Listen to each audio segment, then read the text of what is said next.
ফের বাংলার বাইরে বাংলা বলায় আক্রান্ত বাংলাদেশি তকমা দিয়ে মার বাংলার পরিযায়ীকে।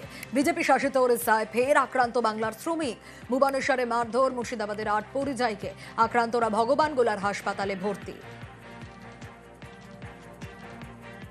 জনশতাব্দীতে 1:25 গেছিলাম ভুবনেশ্বর মহাবীরনগর কাজে গেছিলাম। 12:30 1টার সময় 15-20 জন আসলো, সব লাঠি লাঠনা সব কিছু নিয়ে। ওখানকারই লোকাল ছেলে দিয়ে আমার পুরো যত ডকুমেন্টস ছিল সব কেড়ে নিয়েছে, মোবাইল কেড়ে নিয়েছে, 3,500 টাকা ছিল তাও কেড়ে নিলে দিয়া বলছে তোর লোক বাংলাদেশি। আসে মারতে লাগলো। পুলিশ এলো 4টার সময়। পুলিশের সামনে বলছে দিয়ে লোক গরু চুরি করতে এসেছিল, অন্য নিয়ম লাগিয়ে দিল, মানে চেঞ্জ করে দিল কথা। পুলিশও আমাদেরকে মারলো। পুলিশে মারার পর থানা তুলে নিয়ে যায়, এমনি সাদা কাগজে আমাদেরকে সই করিয়ে বলছে যে যদি বাঁচার ইচ্ছা থাকে তো উড়িষ্যা তাড়াতাড়ি ছাড়। মহারাষ্ট্রে নিখোঁজ বাংলার পরিযায়ী, নিখোঁজ ফাঁসি দেওয়ার পরিযায়ী শ্রমিক মহারাষ্ট্রে আক্কালকোটে গিয়ে কাজে গিয়েছিলেন আর সেখান থেকেই নিখোঁজ। 22শে অগস্ট থেকে নিখোঁজ ফাঁসি দেওয়ার পরিযায়ী। আক্কালকোট থানায় অভিযোগ, সহকর্মীদের ছেলেকে ফেরাতে প্রশাসনের কাছে আর্জি মায়ের। কাজে গেছে, কাজে থাকে, ওইখান থেকে হারে গেছে। 4 জন গেছে একসাথে, 2 জন বার হয়ে আসলো। একটা ছেলেকে পাওয়া গেল, ওই ছেলেটাকে এখন পাওয়া যায় না। আমি বলতেছি যে প্রকার হোক আমার ছেলেকে আনে দিক।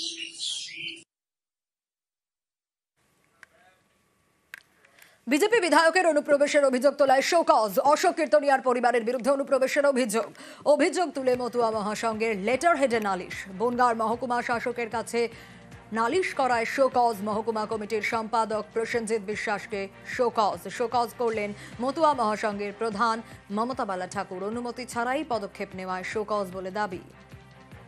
মমতা মহাসংঘের সেক্রেটারি, প্রেসিডেন্ট, আমি কিছুই জানি না। সেটা করে থাকে কে বিধায়ক, কে সেটা নিয়ে আমাদের না, সে বিজেপি তারা বুঝে নেবে। 2002 সালের কার নাম আছে কি না আছে সেটা লিগালভাবে যখন হবে সেটাই করবে। কিন্তু অল ইন্ডিয়া মমতা মহাসংঘের লড়াই নিঃশর্ত নাগরিকত্ব ছিল এবং সেটা মানে বড় মা বিনাপানি ঠাকুর, কপিলকৃষ্ণ ঠাকুরের নেতৃত্বে চলেছে এবং আগামীতে আমার নেতৃত্বে এখন ওরা চলছে। এটা এই লড়াই চলবে। তো সেখানে দাঁড়িয়ে অল ইন্ডিয়া মমতা মহাসংঘ এরকম করে যেটা করেছে প্রসেনজিৎ, সেটাকে আমরা অল ইন্ডিয়া মমতা মহাসংঘ সেটা আমরা জানার পরে শোকেস করেছি ওকে, যে এটা এইভাবে করতে পারো না তুমি। শোকজ নয়, সাসপেন্ড করা উচিত ছিল বলে তো বিধায়কের।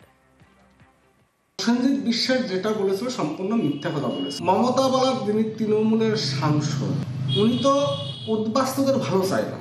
উদ্বাস্তুদের যদি ভালো চেতেন, প্রসেনজিৎ বিশ্বাসের মতন একজনকে অল ইন্ডিয়া মতুয়া মহাসংঘের সাধারণ সম্পাদকের পদে রাখতেন না। কারণ এই প্রসেনজিৎ বিশ্বাসী উদ্বাস্তু পরিবারের লোকদের পদে পদে হ্যারাসমেন্ট করাচ্ছে। কিন্তু আমার ক্ষেত্রে পুরো ফলস কেসে ফেসে গিয়েছে। মমতা বালা ঠাকুরানির কাছে আমার প্রশ্ন, আপনি যদি এই সম্প্রদায়ের ভালো চেতেন, শোকজ না, আপনাকে ওকে সাসপেন্ড করলে তবে যোগ্যতম জবাবটা হতো। অনুমতি চাওয়ার জন্য ফোন করেছিলেন বলে পাল্টা দাবি। শোকজের পর দাবি মতুয়া মহকুমা কমিটির সম্পাদকের। 14 তারিখে সম্ভবত ডেপুটেশনটা করেছিলাম।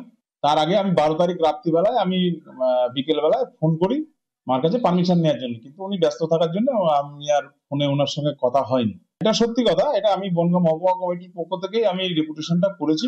আমি যেহেতু একজন আইনজীবী, দেশে যে হারে এসআইআর নিয়ে সাধারণ মানুষ ভীত সন্ত্রস্ত হচ্ছে, সেই জন্য আমি এটাই বলতে চেয়েছি যে একজন বিধায়কের এই অবস্থা, তার বাবার নাম ভোটার লিস্টে নেই 2002 সালে, সাধারণ মানুষের কোনো ভয় নেই, এই মেসেজটা দেওয়ার জন্য আমি করেছি।